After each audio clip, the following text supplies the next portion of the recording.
Hello YouTube, welcome back to Unloved Autos.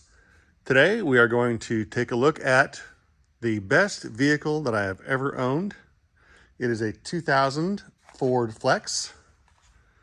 A lot of people don't think of the Ford Flex when they think of great all-around vehicles, and it's received some mocking in a movie or two here and there. Maybe one starring Mark Wahlberg. But trust me, it's a great car. Let me tell you about this one. I bought this car in 2016. I had owned one Flex prior to then, a 2010 model. Liked it a lot. And in 2016, I needed something that would have 3 rows to carry kids and family and luggage on road trips out of state to visit family. And since I liked the first one, this one fit the bill. I bought it brand new from an outfit called Thoroughbred Ford in Kansas City. As is my custom, I look all over the internet for the best deal. I'm not afraid to buy a car from far away in order to get that deal. I live in North Texas, but did not hesitate to pull the trigger on this one, which was in, like I said, Kansas City. The color is not one of my approved colors. I'm kind of difficult when it comes to colors. I like white, I like gold/yellow, and I like bright red. This one is not bright red, but they did not offer the Flex in this color, or in a bright red color. And I couldn't find one in white.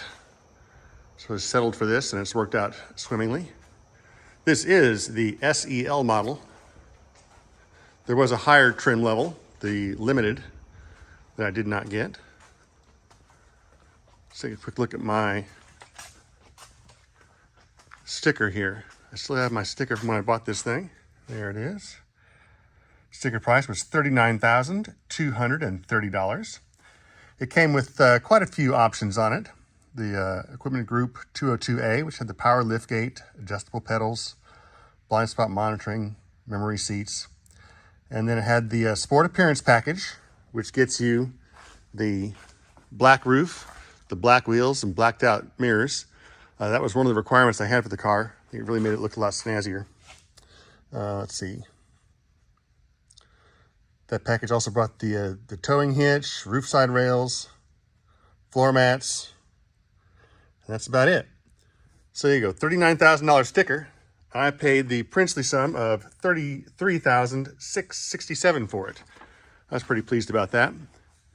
And in another twist you don't see anymore, I was able to get the dealer up in Kansas City to deliver it to me.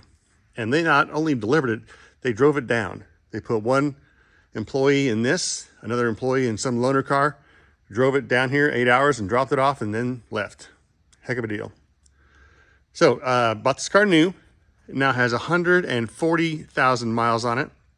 That is by far the most miles I have ever put on a vehicle. Next highest is 100,000, which I've put on a couple. This car has given me 8 years of trouble-free service. The Flex is not the handsomest car in the world. It's not the fastest car in the world, but it is, for me at least, the most dependable.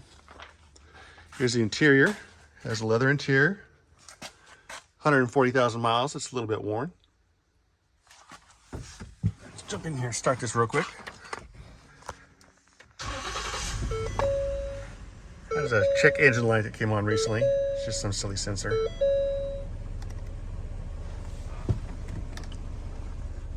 There we go, 140,685.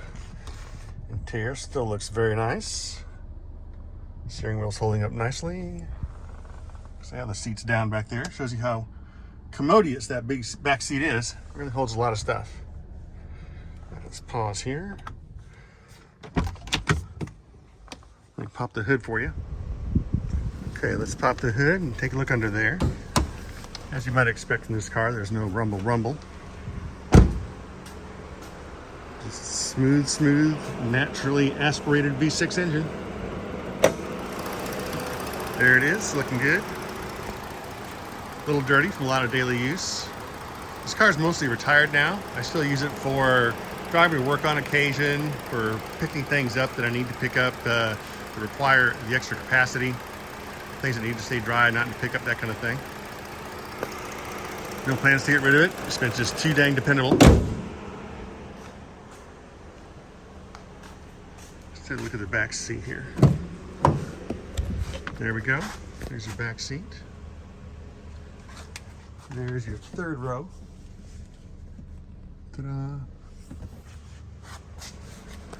Not terribly exciting, but a great vehicle. In case you're wondering why we're shooting this indoors, I generally prefer to shoot these videos outside. But between foul weather that's on the way, winds, and the sun going down so early these days, I had trouble finding the ability to do that, and I wanted to get a video done. So we are shooting this inside Building 1 of the Unloved Autos Emporium. Take a quick look around here. You can see this building. If you are interested in seeing a fleet check of this building and the others, go back to the very earliest videos on this channel from about, 8 months ago, and you'll see me cover all these, so you see what I have in here. And a few of them I've done individual videos. We'll get to all of them eventually. So despite having had this car for 8 years and all those miles, it has never had any unplanned maintenance. I've done a whole bunch of oil changes, inspections.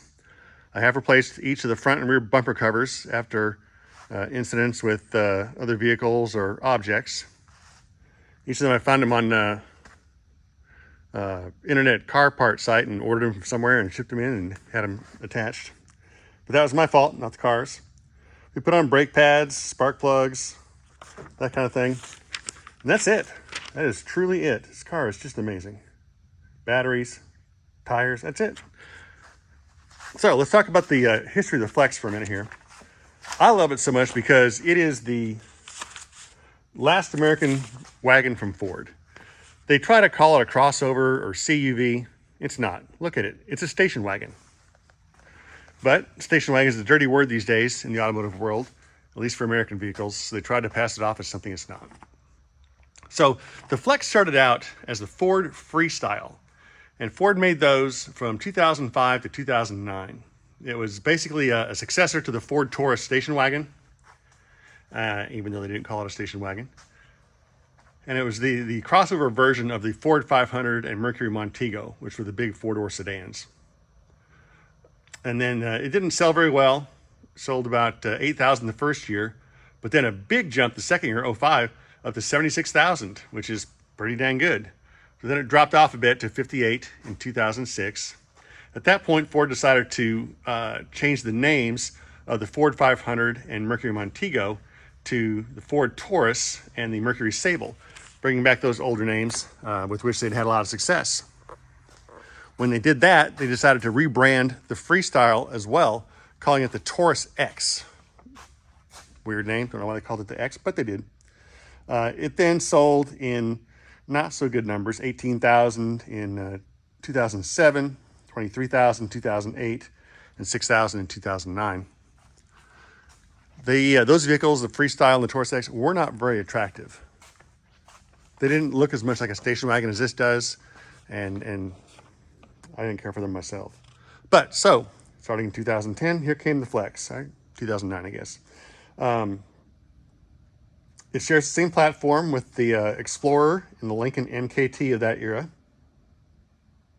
It was manufactured in Canada, along with the MKT, also alongside the Ford Edge and the Lincoln MKX. It had front-wheel drive standard.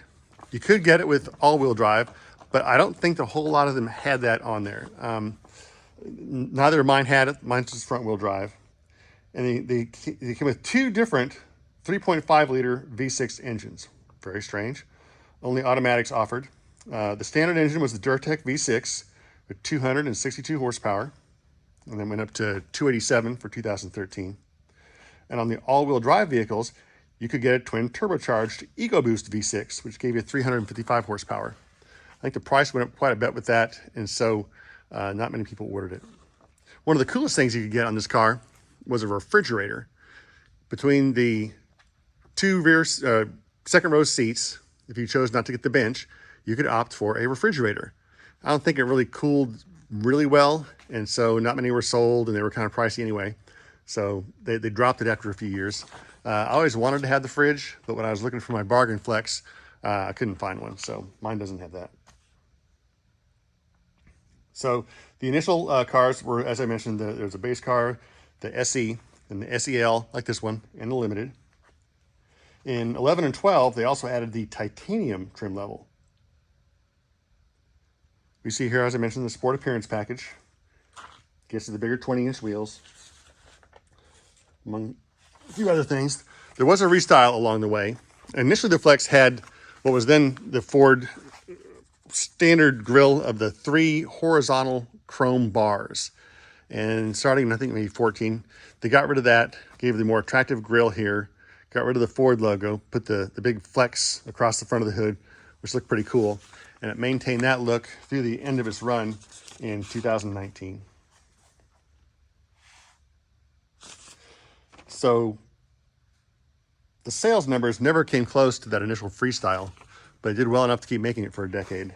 The first year, 09, 38,000, then it dropped into the 20s, stayed in the 20s, dipping to 19,000 in 2015, then back up into the 20s again. 2019, the last full year, 24,484, not bad. And 2020, down to 4,800 as they ran out the rest of the product line. So there you have it, my 2016 Ford Flex, the best, most dependable vehicle I've ever owned, one that I do not plan to sell until the wheels just fall off it.